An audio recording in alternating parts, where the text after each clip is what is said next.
Soya chilli broccoli. নমস্কার বন্ধুরা, রুটি লুচি পরোটা দিয়ে খাবার জন্য দুর্দান্ত স্বাদের এই রেসিপিটি আজ আমি তোমাদের সঙ্গে শেয়ার করব। যারা ব্রোকলি খেতে পছন্দ করে না তারাও কিন্তু বারবার চেয়ে খাবে। তাহলে চলো দেরি না করে দেখে নেওয়া যাক পুরো ভিডিওটা। সবার প্রথমে আমি এখানে একটা মিডিয়াম সাইজের ব্রোকলি নিয়েছি। এবার এটার গোড়ার দিকে বাদ দিয়ে বড় বড় টুকরো করে ফুলগুলোকে কেটে নিতে হবে। ব্রোকলিতে আছে প্রচুর পরিমাণে iron, calcium, vitamin C, vitamin A. তাছাড়াও এটি অনেক রকম রোগ প্রতিরোধ করতে সাহায্য করে। তাছাড়াও গ্রিন ভেজিটেবল হওয়ার জন্য চোখের জন্য কিন্তু অনেক উপকারী। বেশ বড় বড় টুকরো করে কেটে নেবার পর এগুলোকে 2-3 বার পরিষ্কার জলে ধুয়ে নিচ্ছি। এবার একটা কড়াইতে 2-3 গ্লাস জলের সঙ্গে হাফ টিস্পুন নুন মিশিয়ে বয়েল করে নিতে হবে। জলটা ফুটে এলে ঢাকনা সরিয়ে সমস্ত ব্রোকলিগুলো জলে দিয়ে দিলাম। এর সঙ্গেই দিয়ে দিচ্ছি এই বাটির 1 বাটি পরিমাণ বড় সাইজের সয়াবিন। ব্রোকলিতে যেমনি রয়েছে প্রচুর পরিমাণে ভিটামিন, ফাইবার, সয়াবিনেও তেমনি রয়েছে প্রচুর পরিমাণে প্রোটিন, যেটা অনেকটাই মাংসের সমতুল্য। এবার ঢাকনা দিয়ে ঢেকে গ্যাস অফ করে 2 মিনিট রেখে দিতে হবে। অন্যদিকে একটা প্যানে হাফ কাপ পরিমাণ সাদা তেল দিয়ে দিলাম। তেলটা গরম হয়ে এলে ফোড়নে দিয়ে দিচ্ছি হাফ টিস্পুন সাদা জিরে, 2-3টে মিডিয়াম সাইজের পেঁয়াজ 4 টুকরো করে কেটে নেবার পর এভাবে পার্টগুলো ছাড়িয়ে নিয়েছিলাম, সেগুলো তেলে ছেড়ে দিয়ে কয়েক সেকেন্ড নাড়াচাড়া করে মিশিয়ে দিচ্ছি একটা বড় সাইজের ক্যাপসিকাম, 2-3টে টমেটো।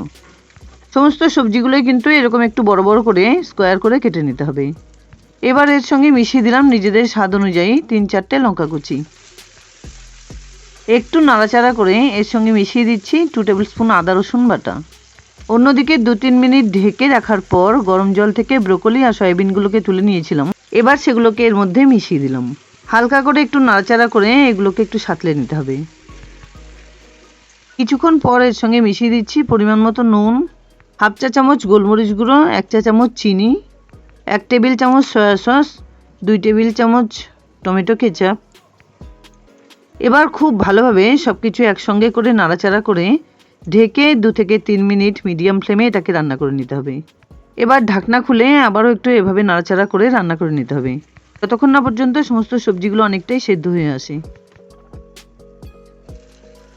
ঢেকে আবারও 2-3 মিনিট রান্না করে নেবার পর ঢাকনা খুলে 1 table spoon cornflour half cup জলে গুলে রেখেছিলাম সেটা মিশিয়ে দিলাম।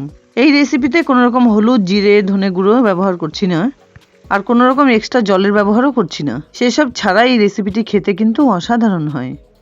কর্নফ্লাওয়ার মিশিয়ে দেওয়ার জন্য এই রেসিপির টেক্সচারটাও কিন্তু খুব সুন্দর হবে। যাই হোক, রান্নাটা কিন্তু আমার এখানে খুব তাড়াতাড়ি হয়ে গেছে।